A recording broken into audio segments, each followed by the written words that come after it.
Bismillahirrahmanirrahim. Assalamualaikum. Dan kita bertemu lagi dalam video yang baru. So pada hari ini aku nak review secara ringkas sahaja berkenaan dengan filem yang baru sahaja ditayangkan pada hari ini di pawagam di Malaysia, iaitu Doctor Strange in the Multiverse of Madness. Lebih kurang macam itulah tajuk dia, sebab panjang gila aku tak boleh nak. Tapi orang kata simpelnya Doctor Strange 2 lah kan. Aku nak, sebelum korang tengok video ni sampai habis, review ni sampai habis, aku nak bagi tahu korang yang aku review ni adalah daripada perspektif aku, daripada seorang penonton, yang maknanya aku tak adalah fans tegar sangat filem-filem Marvel ini. Last filem Marvel aku tengok pun adalah Spider-Man No Way Home. And then kan dia ada banyak siri-siri dia dekat Disney Plus Hotstar tu, macam WandaVision dan sebagainya. So aku tak layan sangat. Memang tak layan langsung siri-siri yang macam tu. So aku datang dengan beberapa knowledge sikit lah, pasal aku kenal lah Doctor Strange ni siapa, dan siapa yang berkaitan dengan dia. So aku tengoklah filem Doctor Strange yang kedua ini. Aku cuba untuk tidak spoilkan orang kata cerita, maksudnya beberapa lah elemen penting yang aku rasa yang akan jadi spoiler dalam cerita ni. Okay, so kalau nak share sinopsis dia, kalau berdasarkan tengok, aku tengok juga sikit trailer dia, teaser dia dan sebagainya. Even ending Spider-Man No Way Home pun ada glimpse ataupun ada sedikit apa yang akan diceritakan dalam Doctor Strange 2 ini. So cerita dia pasal Doctor Strange ini, dia asyik bermimpi berkenaan dengan multiverse ataupun universe yang lain yang selain daripada diri dia. And then dia jumpa dengan seorang gadis ini yang dikatakan ada kuasa boleh menyeberang ke universe inilah. And then untuk mencari tahu lah macam mana universe ini hidup, ataupun nak bantu perempuan ini apabila diancam, ialah sebab dia ada kuasa boleh seberang universe kan. So bila dia diancam, so Doctor Strange ni minta tolonglah pada WandaVision.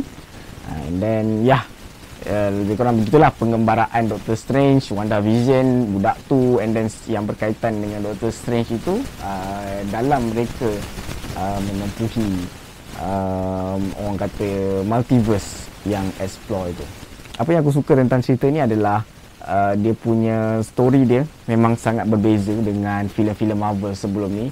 Sebab kalau kita yang mungkin tengok filem-filem Marvel sebelum ni, memang dia akan ada perkaitan dan sebagainya. So aku rasa macam Doctor Strange ni dia macam satu reset, cuma ada sikit je lah pasal Avengers dan sebagainya lah. Contohnya macam dimasukkan sikit elemen Spider-Man No Way Home tu ke dalam, sikit lah perbualan itu masa Doctor Strange tu. So and then overall aku boleh nampak Doctor Strange kembali membantu menjadi superhero lah dalam cerita ni.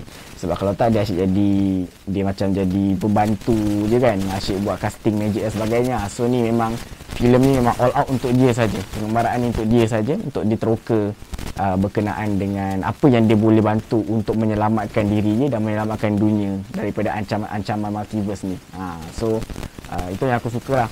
And then aku boleh nampak juga sebab aku baru tengok apa orang kata review sikit lah daripada reviews lain yang dah tengok cerita ni pada hari ini, yang mengatakan director ni daripada Sam Raimi, iaitu pengarah yang sama daripada Spider-Man dan sebelumnya. So sebenarnya aku nak cakap memang dia sangat berbeza gila. Sebab selalu kalau aku tengok konsep filem Marvel ni, dia macam lebih kurang sama, tapi memang aku nampak rasa macam apalah aku tengok cerita lain kan, macam lain lah daripada filem-filem Marvel yang sebelumnya, sebelum ni.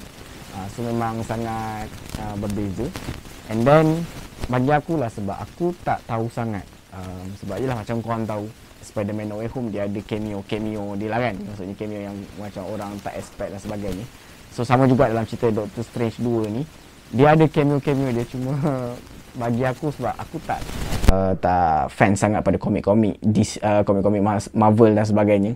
So ada beberapa tu yang aku tak tahu ni siapa. Tak tahu siapa yang muncul dalam Doctor Strange 2 ini. So aku jadi clueless kat situ lah. Sedangkan masa aku tengok dengan sinema penuh gila. Walaupun raya yang ketiga, memang pawagam tu penuh gila dan orang bersorak bila ada cameo ni muncul. So siapa cameo tu, korang kena tengok lah cerita Doctor Strange 2 ini. So overall dari segi aku tak ada masalah. Aku rasa plot dia tu cuma ceritanya agak laju sikit sebab aku macam kadang termis kan. Ada kalanya aku macam mana aku nak fahamkan yang universe ni saling berkait dengan universe yang lain. So aku agak macam pening kat situ. Dan lagi bila lampu berpancar-pancar, kelip-kelip kan. Sebab kan ada satu orang kata amaran lah kalau siapa yang ada masalah epilepsi yang macam tak boleh tengok lampu kelip-kelip flashing berulang-ulang kali laju-laju tu, tu memang agak bahaya lah. So aku yang tak ada penyakit tu pun aku rasa macam apa hal pening kan. Tapi aku memang suka serial, aku memang suka, ada juga seram dia tu, horror dia, jump scare dia. Dan sebab ada macam dia tiba-tiba kita laju kan, macam kita tengah tengok scene tu memang dia macam laju-laju, tiba-tiba dia macam slow kan. Dah aku tahu lah macam ni mesti ada elemen-elemen seram ni. Tapi memang seram lah.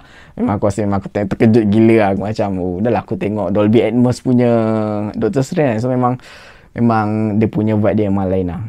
Overall, kalau dari segi kekurangan je, aku rasa itulah yang aku cakap. Maksudnya ada beberapa knowledge yang korang kena faham. Maksudnya kalau yelah cameo tu biasalah. Maksudnya cerita situ pun bila dia muncul tu pun kalau korang ada knowledge dia, siapa kenal siapa dia tu, memang enjoy nak tengok. So kalau macam aku ni, aku macam siapa ni kan, aku macam orang bersorak. Even penonton sebelah aku pun tanya aku siapa tu kan, aku pun macam tak tahu lah lagi. Ya, macam biasa filem Marvel akan ada 2 ending scene ya, sebelum yang panjang yang hitam tu dengan selepas yang panjang hitam tu adalah 2 scene yang aku rasa penting. Cuma last sekali scene ending scene yang last sekali tu aku rasa macam terkena. Kalau aku tak boleh pula yang last sekali punya post credit punya scene tu, aku macam memang macam aku rasa macam kena prank pada kat rasanya. Kalau kau nak tahu apa rasa dia, kau kena tengok sampai habis, janganlah balik. Memang filem Marvel konsep dia macam tu. So itu aku rasa kelemahan. Dan dia juga filem ni agak laju juga kan, walaupun dia 2 jam 5 minit memang agak singkat. Cuma masa aku laju tu macam otak kau kena cepat hadam jalan cerita dia pasal apa kan, apa yang sedang dilalui dan sebagainya. Tapi overall untuk plot, jalan cerita semua memang aku rasa Marvel dah buat terbaik. Sam Raimi pun dah mengarahkan yang terbaik. Aku rasa memang filem Marvel orang kata walaupun dia macam ada perkaitan, cuma ni aku rasa dia macam stand alone. Memang Doctor Strange saja, dia tak ada kena-mengena dengan Avenger lain dah lah. Cerita Avenger tu aku rasa macam dah habis kot sikit lah, bermula lah. Lepas tu and then semua cerita pasal Doctor Strange dan kehidupan dia. So kalau korang rasa korang nak tahu kehidupan Doctor Strange, khusus dia sahaja, dan korang nak rasa macam mana suspensenya berdebarnya, lagi-lagi kan gandingan Doctor Strange dengan WandaVision tu, aku rasa macam ya Allah, aku suka gila weh dengan diorang berdua ni kan. Dengan budak tu lagi seorang. Cuma mostly cerita ni memang banyak pasal Doctor Strange dengan WandaVision. So sebab apa aku cakap macam tu, kalau aku cerita nanti jangan di spoiler. Sebab memang gandingan diorang ni dan jalan cerita di antara diorang berdua ni memang orang kata sangat best. Dan lagi aku suka ayat Doctor Strange, I love you in every universe. Percaya gila babe.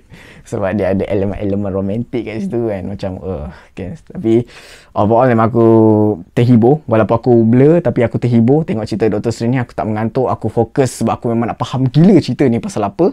So ini adalah aku rasa filem kedua aku lepas aku tengok Spider-Man No Way Home, filem Marvel kan. Sebab aku macam excited gila, orang duk hype pasal cerita ni. So kita pun nak tengok juga cerita pasal apa kan. So bagi korang yang hari ni sama geng aku tengok juga cerita Doctor Strange in the Madness of Multiverse atau in the Multiverse of Madness, tak kisah mana satu, Doctor Strange 2 ni lah. Kalau korang dah tengok, apa pandangan korang? Korang rasa best ke tidak? So korang boleh tinggalkan komen di bahagian bawah. So rating aku untuk filem Doctor Strange 2 ni, aku bagi sebanyak 5/5 bintang. Memang aku rasa berbaloi lah untuk tengok cerita ni dalam apa jua format sekalipun, IMAX ke, kau nak tengok yang 4D ke ataupun yang Atmos ke, memang best lah. Memang aku rasa memang best. So kalau korang suka filem ataupun kalau korang suka review, maksudnya aku review filem-filem ni, so jangan lupa like, untuk share dan subscribe. InsyaAllah aku cubalah kalau macam ada filem-filem baru ni, tengoklah, kadang ikut mood jugalah. Kalau aku tak busy aku tengok, kalau aku tak busy pun tengok juga. Kalau menarik atau hype juga cerita tu, aku akan tengok. So itu saja. Terima kasih kerana menonton video ini. Kita jumpa lagi dalam video yang akan datang. Jangan lupa like, share dan juga subscribe. Assalamualaikum, bye bye. Selamat Hari Raya.